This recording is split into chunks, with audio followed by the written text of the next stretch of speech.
हमारे साथ तृणमूल सांसद महुआ मोइत्रो मैडम, आप यहाँ पर आई और उस पीड़िता के परिवार से मिली, लेकिन हमने भी बात किया, वो लगातार यही बात कर रहे हैं कि डर है, खौफ है, जिस तरीके से डराया गया, धमकाया गया कि उनकी बेटी को लेकर डॉक्टर तक वो नहीं पहुंच पाए थे उस दिन। देखिए, ये जो आप कह रहे हैं, आप ये किसके on what basis are you saying this? क्योंकि प्रिलिमिनरी हमने भी उनसे बात की और हमारे भी देयर इज वेरी क्लियर कि जब पुलिस इन्वेस्टिगेशन हो रहा है, जो प्राइम अक्यूज्ड है वो ऑलरेडी 24 घंटे के अंदर अरेस्ट हो चुका है। प्राइम अक्यूज के बयान के मुताबिक और एक उनका फ्रेंड आई थिंक इन्वॉल्व था, वो कल रात वो भी अरेस्ट हो गया, वो आज रिमांड में आएगा। तो विद इन 24 आवर्स जो प्राइम अक्यूज्ड है वो अरेस्ट हो गया है। अब जो फैमिली के जो स्टेटमेंट्स है वो I think due to shock because something like this is so horrific, बस अब it's not possible to always say. तो उसके वो जो कह रहे हैं कि 2 things have been established in the preliminary investigation. मैं पुलिस नहीं हूं, मैं सिर्फ जो जानकारी मिली है उसके बेसिस में बोल सकती हूँ कि वो कह रहे कि हमको जो आए थे उनको पहुंचाने वो हमें डराए, पर जो आए थे उनको पहुंचाने वो स्ट्रेंजर थे, वो कहीं और से यहाँ पे गांव में थे, वो लड़की को देखे बैठे हुए, वो घर में पहुंचाए। वो ऑलरेडी 164 वो ऑलरेडी स्टेटमेंट मीडिया को और पुलिस को भी दे चुके हैं कि हम उनको जानते भी नहीं थे, वो लड़की तड़प रही थी, रास्ते में बैठी हुई थी, हमने उसको घर में पहुंचा दिया। तो हमारे धमकाने का कोई मतलब ही नहीं है, हम तो जानते भी नहीं है। तो फिर परिवार को जब पूछा गया तो ये तो कह रहे कि वो नहीं धमकाए, वो तो जानते तक नहीं थे, आपको सिर्फ पहुंचाने आए, तो धमकाया कौन? तो ये आंसर अभी तक परिवार ने स्पष्ट नहीं दिया है, ना मीडिया को दिया है, ना पुलिस को दिया है। अगर देखिए, धमकानी 2 तरफ के होते हैं, धमकियां 2 तरफ के होते हैं। ये तो हम फिजिकली यहाँ पे आए, शारीरिक वे हम यहाँ पे आए और हम बोले कि धमकाए, और हम टेलीफोन में धमकी दे, तो दोनों चीज हम प्रूफ कर सकते हैं। अगर कोई आके फिजिकली धमकी दिया हो तो डेफिनेटली विथ टाइम लड़की की जो विक्टिम की परिवार है वो कहेंगे कि कौन आया, और हम प्रूफ कर सकते हैं। क्योंकि देखिए, यहाँ पे तो सिर्फ वो अकेले नहीं रहते, बहुत लोग रहते हैं, नंबर 1। नंबर 2, जब ये सुबह शमशान ले गए तब तो अकेले नहीं ले गए थे। फ्रॉम व्हाट वी अंडरस्टैंड 50-60 लोग से भी ज्यादा शमशान में उपस्थित थे जब ये हुआ था। सवाल यही पे उठता है कि वो लोग कह रहे हैं कि शमशान में, आप जरा सोचिए कि इतना बड़ा क्राइम हो गया लेकिन ऑटोप्सी रिपोर्ट नहीं था, डेथ सर्टिफिकेट नहीं था। दैट्स एग्जैक्टली द पॉइंट कि वो गर्ल के फैमिली जो थे वो सुबह वो जाके उसको क्रिमेट कर दिया। उन लोग ने ना पुलिस, ना अस्पताल, ना किसी को फोन किया, उन्होंने इमीडिएटली जाके कर दिया।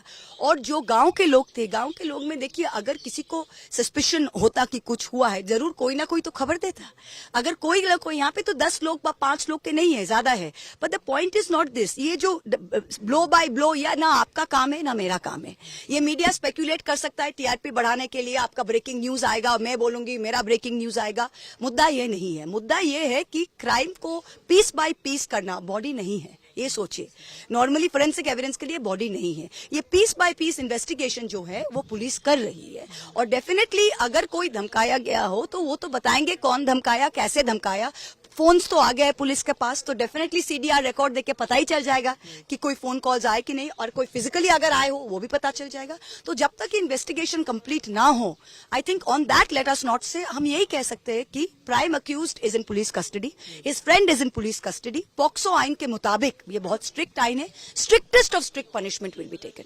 लेकिन पीड़िता के पिता वो कह रहे हैं कि ममता जी ने जो कल कहा खुले मैदान में एक संबोधन करने के वक्त, तो वो कह रही है कि शायद वो गर्भवती थी, वो सरासर वो नकार रही है, और वो नाखुश है, परिवार नाखुश है इस तरीके के बयान से। देखिए उन्होंने तो नहीं, दीदी ने क्या कहा? दीदी ने नहीं कहा कि वो प्रेग्नेंट है, उन्होंने कहा कि ऐसे केसेस में हो सकते हैं। जब बहुत जल्दी उनका प्रिमेशन किया, ब्लीडिंग हुआ, तो 2+2 उन्होंने कहा। और उन्होंने ये भी कहा कि देखिए, मैं लेमैन हिसाब से बोल रही हूँ, मैं उनका कोई सीएम का बयान के ऊपर मैं कुछ नहीं बोल सकती हूँ, पर आप अगर लॉजिकली देखें तो ये तो कहने का कि शायद हो सकती थी।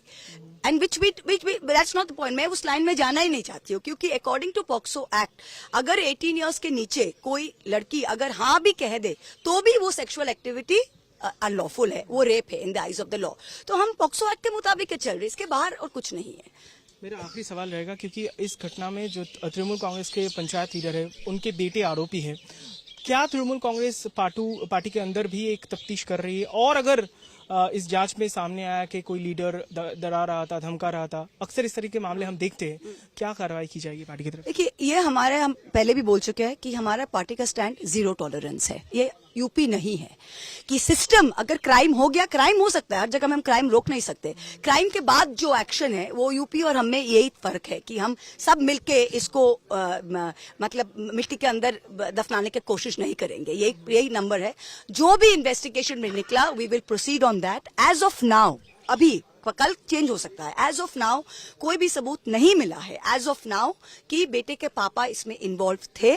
इन्वेस्टिगेशन के मुताबिक जैसे जाएगा, अगर वैसा कुछ निकला, strictest of action will be taken by law. क्योंकि वो देखिए, जो भी एक ऐसा कोई गुनाह करता है वो पहले गुनहगार होता है। वो तृणमूल करे कि सीपीएम करे कि बीजेपी करे, वो दूसरी बात है। पहले तो वो गुनहगार है और गुनहगार को जो सजा मिलना चाहिए वो सरकार देगी। थैंक यू जानी। तो हम महुआ मोइत्रो से बात कर रहे थे, उन्होंने कहा कि अगर इस अपराध के पीछे कोई भी गुनहगार हो, अगर वो पार्टी का भी लोग हो, तो उनके खिलाफ कार्रवाई की जाएगी। कैमरा पर्सन तापस बैरी के साथ ऋतिक नोदिया से आज तक के लिए।